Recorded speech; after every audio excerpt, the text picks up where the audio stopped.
हाथ साफ दान में रख दिए। ओम कुंभा दानम समर्पयामि कुंभां कुंभात्यं श्री कृष्णवै नमः विष्णुवै नमः कृष्णवै नमो नमः।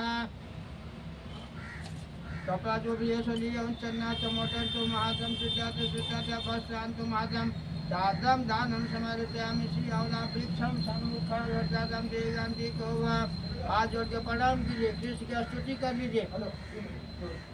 ओम भजे व्रजे कमंडलम समस्त पाप खंडनम सुभक्ति चितिरंजनम सदैव नंदनंदनम सुभिक्षा गुप्त समस्तम।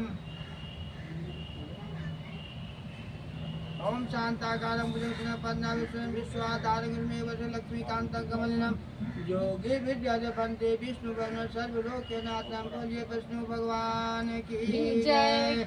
पुस्तक दीजिए, हाथ में कथा सुनिए, फूल ले लीजिए।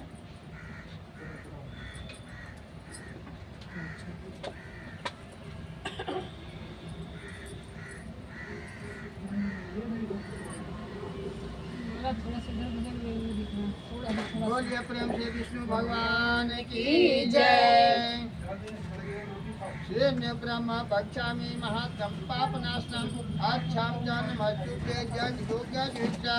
नारद जी कहते हैं कि एक समय मैंने सौनक जी से प्रसन्न में वश में कहा था, हे ब्राह्मण, मैं अब पापों को नष्ट करने वाला अक्षय नवमी नाम का व्रत बताता हूँ, जो यह व्रत अब तक तीनों लोक में गुप्त है।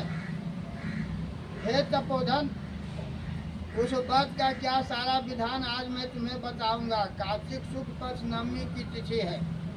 व्यास जी बड़े बड़े मुनियों ने इसे अक्षय नवमी कहा है। इसमें जो करना चाहिए वह विधान विष्णु भगवान का ही प्रिय है, उसे आप सुनिए, प्रेम पूर्वक सुनिए।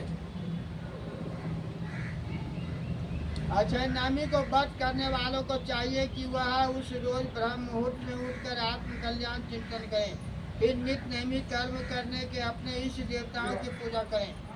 तत्पश्चात सर्वप्रथम पुरुषोपचार जुटाकर विष्णु का पूजन करें और लौंग युक्त उत्तम पकवान बनाकर भगवान का भोग लगाओ।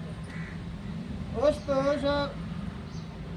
पकदान में जीरा, नागर, मोथा, काली मिर्च, अनार एवं गरी भी पड़ा रहना चाहिए। इसके बाद एक सफेद कुम्भे में सोना भरकर संकल्प करें और श्री कृष्ण पितामह ऐसा कहकर उसे किसी ब्राह्मण को देने का बाद तथा शक्ति और भी सामग्री देकर ब्राह्मण को प्रसन्न करें। यदि और सामग्री न दे सके तो विधिवत भाव से प्रणाम करके उसको राजी करें। सूर्य ग्रहण के अवसर पर कुरुक्षेत्र में तुला दान करने से जो फल प्राप्त होता है वह फल अक्षय नवमी को कुष्मांड दान करने से प्राप्त होता है।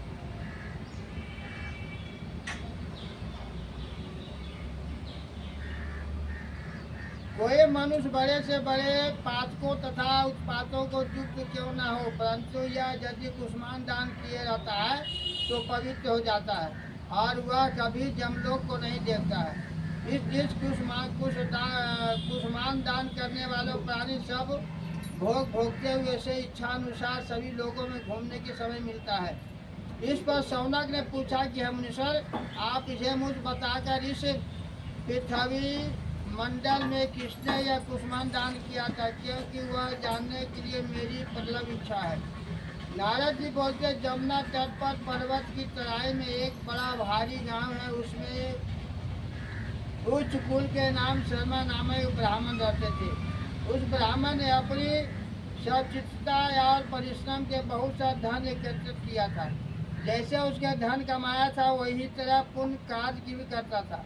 दिन दुखियों को दान दिया करता था। ऐसे करते करते वह बूढ़ा हो गया।